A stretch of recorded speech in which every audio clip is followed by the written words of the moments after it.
Hello friends, मैं सुनीता अग्रवाल। मेरे channel पे आप सभी का बहुत बहुत स्वागत है। तो आज हम बनाएंगे बहुत ही ज्यादा टेस्टी रेसिपी। तो चलिए बनाना शुरू करते हैं।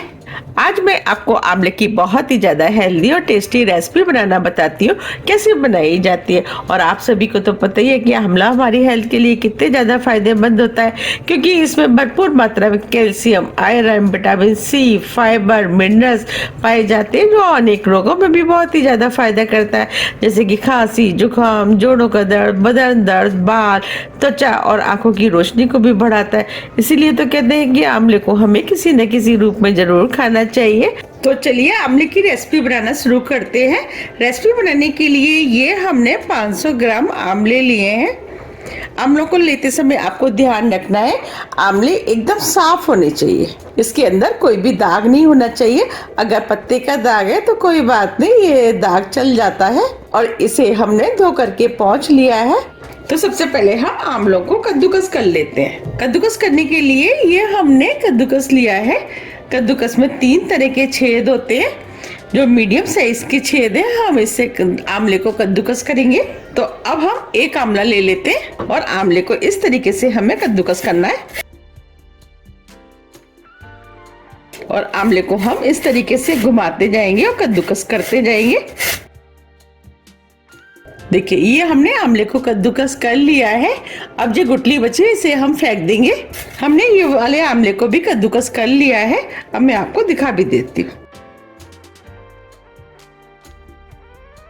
हमें इस टाइप से कद्दूकस किए हुए आंवले चाहिए। इस तरह हम सभी आंवलों को कद्दूकस कर लेंगे। ये हमने सभी आंवलों को कद्दूकस कर लिया है। ये हमने 1 कप धागे वाली मिश्री ली है, जिसे छोटे पीस में तोड़ लिया है। अब इस मिश्री का हम पाउडर बना लेते हैं। ये हमने मिश्री को मिक्सी में पीस करके पाउडर बना लिया है। हम इसे चीनी की जगह इस्तेमाल करेंगे। हमने जो आंवलों को कद्दूकस किया था वो हम इस कढ़ाई में डाल देते। हमने 500 ग्राम आंवले लिए थे, तो अब हम इसके अंदर 200 ग्राम मिश्री का पाउडर डाल देते हैं। आप इसकी जगह चीनी का भी इस्तेमाल कर सकते हैं, लेकिन मिश्री हेल्दी ऑप्शन है, इसीलिए हमने मिश्री का इस्तेमाल किया है। अब ये हमने 200 ग्राम गुड़ लिया, जो छोटे पीस में तोड़ लिया है। इसे भी हम इसी के अंदर डाल देते हैं। इस तरह हमने 400 ग्राम मिश्री और गुड़ लिया है। आप चाहें तो 500 ग्राम भी डाल सकते हैं, लेकिन 400 ग्राम मेरे हिसाब से बिल्कुल ठीक है। तो हम सभी चीजों को मिक्स कर लेते हैं। फ्लेम को हमने स्लो मीडियम कर दिया है। हम इस मिश्रण को इसी तरीके से लगातार चलाते हुए पकाएंगे, जिससे कि मिश्रण नीचे तली में ना लगे। आप देख पा रहे हैं, हमने जो गुड़ और मिश्री डाली है उसकी वजह से आंवलों ने पानी छोड़ना शुरू कर दिया है। फ्लेम को हम शुरू में स्लो मीडियम रखेंगे और चीनी और गुड़ को हम मेल्ट होने देते हैं। आप चाहते हैं इस रेसिपी को सिर्फ गुड़ से या चीनी से भी बना सकते हैं, लेकिन हमने दोनों चीजों का इस्तेमाल इसलिए किया है क्योंकि इससे कलर अच्छा आएगा। अब जो हमने गुड़ डाला था वो भी अच्छे से मेल्ट हो गया है। अब इस रेसिपी को हम और भी ज्यादा हेल्दी और टेस्टी बनाएंगे। उसके लिए ये हमने 1 इंच हल्दी का टुकड़ा लिया, जिसे कद्दूकस कर लिया है, वो डाल देते हैं। और आपको तो पता ही है कि हल्दी हमारी हेल्थ के लिए कितनी ज्यादा फायदेमंद होती है, और सर्दियों में ये शरीर को भी गर्माहट देती है। और ये हमने 1 इंच अदरक का टुकड़ा लिया, इसे भी हमने कद्दूकस कर लिया है, इसे भी डाल देते हैं। हल्दी और अदरक दोनों ही हमारी हेल्थ के लिए बहुत ही ज्यादा फायदेमंद होती है। इन दोनों चीजों को हम मिक्स कर देते हैं। अगर आपके पास कच्ची हल्दी और अदरक नहीं है तो आप उसकी जगह हल्दी का पाउडर और सौंठ का पाउडर का भी इस्तेमाल कर सकते हैं। देखिए, हल्दी डालने से इसमें कितना अच्छा कलर आया है। अब हम इसे लगातार इसी तरीके से चलाते हुए मीडियम हाई फ्लेम पे पका लेते हैं, जब तक कि इसके अंदर जो पानी है वो खत्म नहीं हो जाता। ये जितनी आसान रेसिपी है, खाने में तो ये बहुत ही ज्यादा टेस्टी लगती है, और ये हमारी हेल्थ के लिए भी बहुत ही ज्यादा फायदेमंद है। और सर्दियों में तो हमें आंवले जरूर खाने चाहिए। आपको तो पता ही है कि आंवले हमारी हेल्थ के लिए कितने ज्यादा फायदेमंद होते हैं। ये हमने आधा इंच दालचीनी का टुकड़ा लिया है, वो डाल देते हैं। इससे फ्लेवर अच्छा आएगा, और दालचीनी भी हमारी हेल्थ के लिए बहुत ही ज्यादा फायदेमंद होती है। 4 से 5 लौंग, और हमने इसके अंदर जितनी भी चीजों का इस्तेमाल किया है वो सभी चीजें गर्म होती हैं, और सर्दी में तो ये सभी चीजें हमारी हेल्थ के लिए बहुत ही ज्यादा फायदेमंद होती हैं।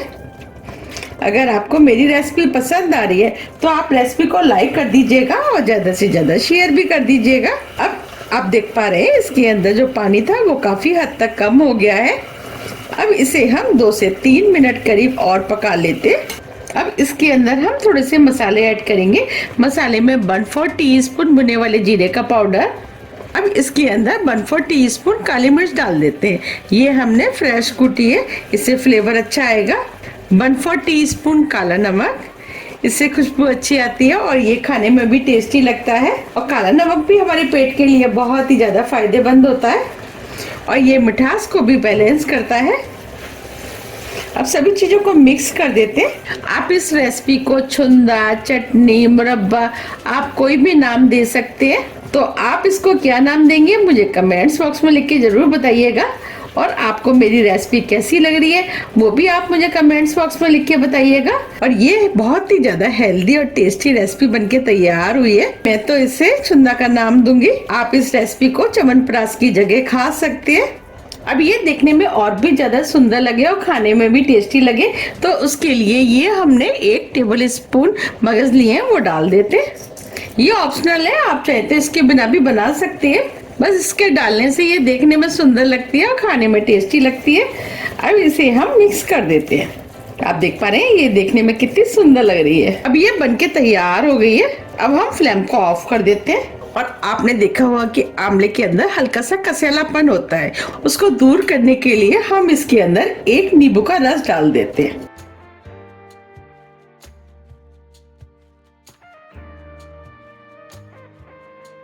और नींबू डालने से एक फायदा और है, जो हमने चीनी डाली है उसके क्रिस्टल नहीं बनेंगे और नींबू डालने से इसका टेस्ट भी बढ़ जाएगा। नींबू को मिक्स कर देते हैं। अब हम इसे ठंडा होने देते हैं। अब ये ठंडा हो गया, पहले से गाढ़ा भी हो गया है। इसे हम बाउल में निकाल लेते हैं। देखिए कितना बढ़िया हेल्दी और टेस्टी छुंदा बनके तैयार हुआ है। अगर आपको थोड़ा सा चटपटा पसंद है तो आप इसके अंदर 1 टीस्पून लाल मिर्च का भी इस्तेमाल कर सकते हैं, लेकिन मैंने इसे बच्चों के लिए बनाया है इसीलिए मैंने इसके अंदर लाल मिर्च का यूज नहीं किया है। तो आप भी इसे बनाइए, खाइए, फिर मुझे कमेंट्स करके ये जरूर बताइए कि आपको ये कैसा लगा। आपकी फैमिली में ये सभी को बहुत ज्यादा पसंद आएगा। जैसे कि बच्चे आंवले को कसेला होने की वजह से खाना पसंद नहीं करते हैं, अगर आप इस छुंदे को बना करके उनको देंगे तो उनको भी ये बहुत ज्यादा पसंद आएगा। आप इसे च्यवनप्राश की तरह सुबह शाम किसी भी वक्त दे सकते हो और आप चाहें तो इसे दूध के साथ भी बच्चों को 1 चम्मच दे सकते हैं। और सर्दियों में तो ये बहुत ही ज्यादा फायदा करता है। और इसकी एक अच्छाई ये भी है कि आप इसे एक बार ज्यादा मात्रा में बना करके स्टोर करके रख सकते हैं। ये पूरे साल चल जाता है, खराब नहीं होता है और खाने में तो ये बहुत ही ज्यादा टेस्टी लगता है। अगर आपको मेरी रेसिपी पसंद आ रही है तो आप ज्यादा से ज्यादा फ्रेंड और फैमिली के साथ शेयर भी कर दीजिएगा। अगर आपको पूरे साल के लिए स्टोर करना है तो आप इस टाइप की किसी भी कांच की बोतल में भर करके रख सकते हैं। बस आपको ध्यान रखना है कि बोतल एकदम साफ और सूखी होनी चाहिए। देखिए इस तरीके से आप बोतल में भर करके इसको रख ले। ये पूरे साल आराम से चल जाता है, खराब नहीं होता है। और जब भी आपको खाना है आप इसमें से 1 चम्मच निकाल करके खुद भी खा सकते हो और बच्चों को भी दे सकते हैं। बच्चे तो इसे बहुत ही ज्यादा टेस्ट से खाना पसंद करेंगे क्योंकि बनता ही इतना टेस्टी है। आपको मेरी रेसिपी कैसी लग रही है आप मुझे कमेंट्स बॉक्स में लिख के जरूर बताइएगा। अगर आपको पसंद आ रही है तो आप लाइक भी कर दीजिएगा। आपका एक लाइक मेरे के लिए बहुत ही ज्यादा मायने रखता है। और आप कौन सी सिटी से मेरी रेसिपी को देख रहे हैं ये भी मुझे कमेंट्स बॉक्स में लिख के बताइएगा। मुझे आपके साथ जुड़ करके काफी अच्छा लगता है। और मैंने अपने चैनल पर काफी तरह की आंवले की रेसिपियां डाली हुई हैं, उन्हें काफी पसंद भी किया गया है। आप मेरे चैनल पर जाकर के उन सभी रेसिपियों को देख सकते हैं। और आप मुझे कमेंट्स करके ये भी बताइए कि आपको आंवले की कौन सी रेसिपी देखनी है, मैं उसकी वीडियो भी आपके साथ शेयर कर दूंगी। अब इसके ऊपर हम ढक्कन लगा देते हैं। देखिए कितना बढ़िया बनके तैयार हुआ है। आप इसमें से कभी भी 1 चम्मच निकाल करके बच्चों को खिला सकते हैं। इसे बड़े बच्चे बुजुर्ग सभी खा सकते हैं। अगर आपको मेरी रेसिपी थोड़ी भी पसंद आती है तो रेसिपी को लाइक कीजिए, चैनल को सब्सक्राइब कीजिए और ज्यादा से ज्यादा शेयर कीजिए। अब हम फिर मिलते हैं इसी तरह की टेस्टी रेसिपी के साथ। जब तक के लिए नमस्कार।